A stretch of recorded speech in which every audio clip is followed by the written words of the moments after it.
Ladies and gentlemen, boys and girls, Mr. and Lady, I am your boy Germ, and you are tuned into Kinetic Aesthetic, and I think it's time for us to have a little discussion about current events.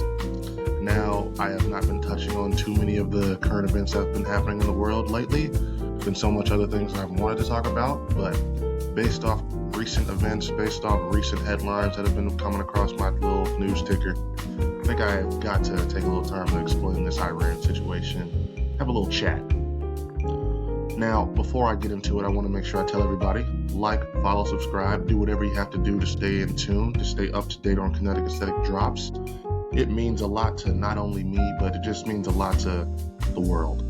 That's right, you're helping the world by staying up to date on Kinetic Aesthetic. It's that important. But without further ado, let's actually really get important and let's actually really start talking about it. Now, Iran and the U.S. and Israel, this has been a beef, a whole thing that's been going on since before the 1970s, because even before the whole Iranian situation, it's just been shit. Now, the research that I went before, our involvement with them really started back in 1953 when we organized the coup in 1953. Not organized, but you know how the United States does, go into countries, especially if they have a leader in charge they don't like, they're going to do something to destabilize you. They're gonna have some scheme. They'll do something. They always do. And so they did that. They propped up a very unpopular monarchy just because that one was going to be in pursuit of American interests. We're going to help them and let them do what they wanted. And so, as always, that motherfucker was unpopular. The Iranian people eventually caused a revolution in the 1970s. The Iranian Revolution, it's something you can Google and search up, learn all about. But it was them taking back their country.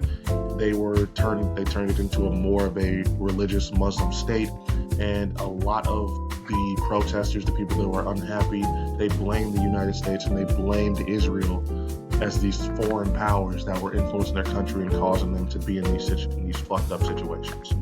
So that is the root of their animosity towards us.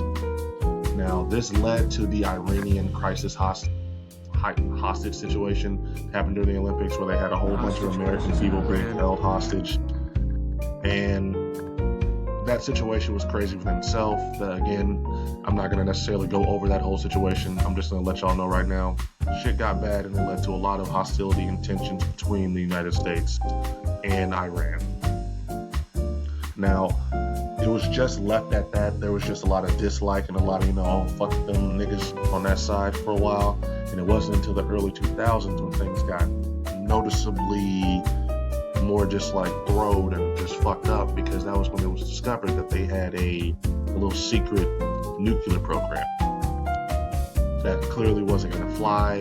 The United States and Israel are not trying to have somebody with nukes in there, especially someone that's potentially not. So that led to a whole bunch of shit. Now, they eventually were able to sign some type of nuclear peace détente agreement where they would not, Iran would not be doing this. They would not be doing all of that. Israel's, though, they were still unhappy with it. They still complained. And it eventually led to Trump leaving that deal. And that has been sort of, at least from my research and what I saw, that has been the big kicker and the big thing that has sort of started us on this inevitable path. Now, Iran, after the U.S. left, from what I read, tried to abide by the deal for a little while longer. But after that, they eventually just started doing what they want willy-nilly. And as I said before, Israel and the United States are not going to allow anybody that isn't up to them to have nukes, especially Israel, considering they're in the region. So that is the roots of the hostility and the tension on both sides. The fighting itself started on February 28th at the end of this previous month. And in the initial little volley that the Israel and the United States did, they were able to actually kill the Iranian leader, reportedly Ali Khamenei. I hope I'm pronouncing his name right. And ever since then, it's just been back and forth, just missiles being dropped. Iran's been dropping their shit. Apparently, they're getting information from Russia on U.S. targets to hit, so that's not good, but that's how that's been going.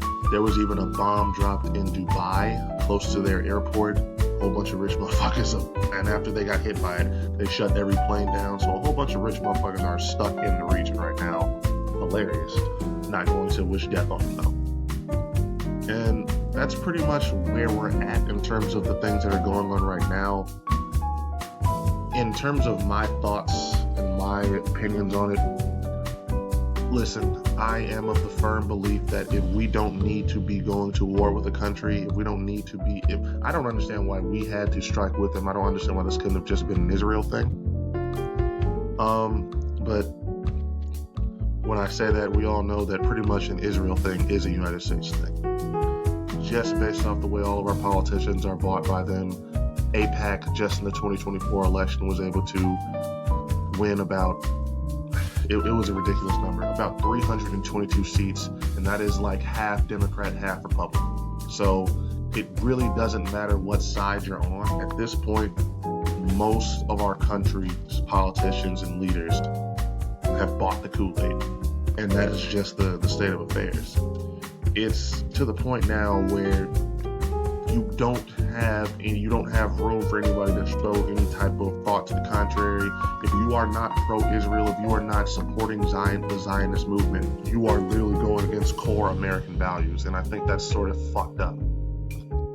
Now, we've already seen what happened with Marjorie Taylor Greene, how she went from being Trump's favorite to being his little rabid dog, to all of a sudden just being outcasted by all of MAG and everything because she went against Israel. And now you can even see it being done to fucking former Marines. That's how bad it's gotten. That's how the Kool-Aid has been drank that much by everybody. And I don't necessarily know what you do in this situation, because when you have a country, when you have a foreign nation that has infiltrated and just hijacked everything that y'all have going on to this extent, it's like trying to pull out poison after it's already entered the bloodstream. I don't know if it's necessarily something we can do. And I want to touch on one more thing. As I said earlier, Zionism is the real enemy. I know a lot of people try to conflate Zionism with Judaism, and that is how we end up making the mistake of just doing this anti-Semitic shit, because Zionism and Judaism are two different things. Zionism is the belief that they are entitled to that land that they are fighting for, that they are doing all this horrible shit, that they're committing a genocide over. That is what Zionism is. That doesn't make you anti-Semitic. It doesn't mean that you hate Jewish people if you are not supporting that shit, if you do not fully back the Israel government in their pursuit of this genocide. That is so different. What the problem lies is that a lot of people will try to take that and try to use what that government is doing as an excuse to say and do a whole bunch of just anti-Semitic shit and just say crazy shit like I hate all Jews. That's when you turn into Kanye. That's when you stop. That's when you start trying to, because that is the mistake that I think a lot of people are doing, that I've seen a lot.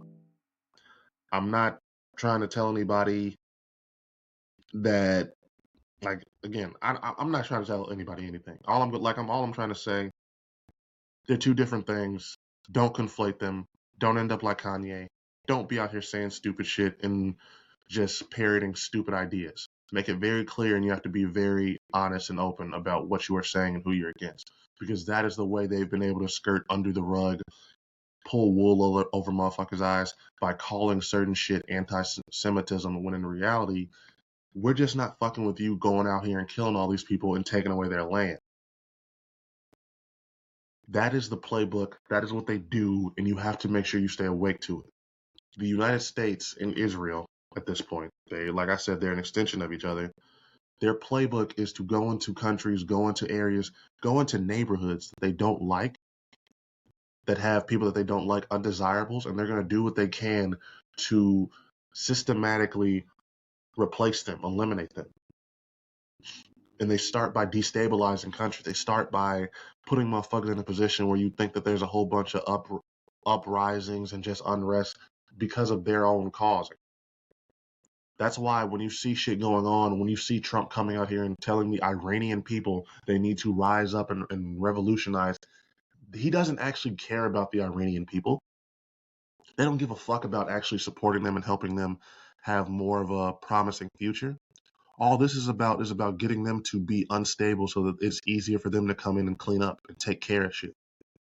They're doing the same playbook that they always do. They're doing the same thing they did in the 80s with Al Qaeda. And we just have to hope that they don't do the same, make the same mistakes, end up creating a big ass terrorist group that's going to hate us and come to try to kill us all 20 or 30 years from now. But just based off the way things are going, based off the way it looks like things are going to go, we probably will. Because this is the way that America does things. They don't learn. We don't really get better in terms of the way we interact with other countries, especially those who are smaller than us. We just exert influence and we try to take control of. I am not anti-American. I am not a hater wholeheartedly of this country. I love to think that I still believe and love what this country has the potential and what it is in ideals, in an idealistic way. But the ugliness, the just blatant compromising, what's the word I'm looking for? The blatant state of our country being compromised by a foreign power, it's left me discouraged and it's left me just sort of fucked up because I don't know how we change. I don't know how things get better.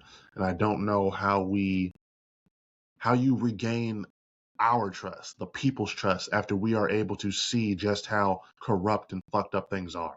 I haven't even touched on how Israel might have been employing Jeffrey Epstein to run a fucking honeypot to get all of these motherfuckers to be under their spell so that they know not to go against them.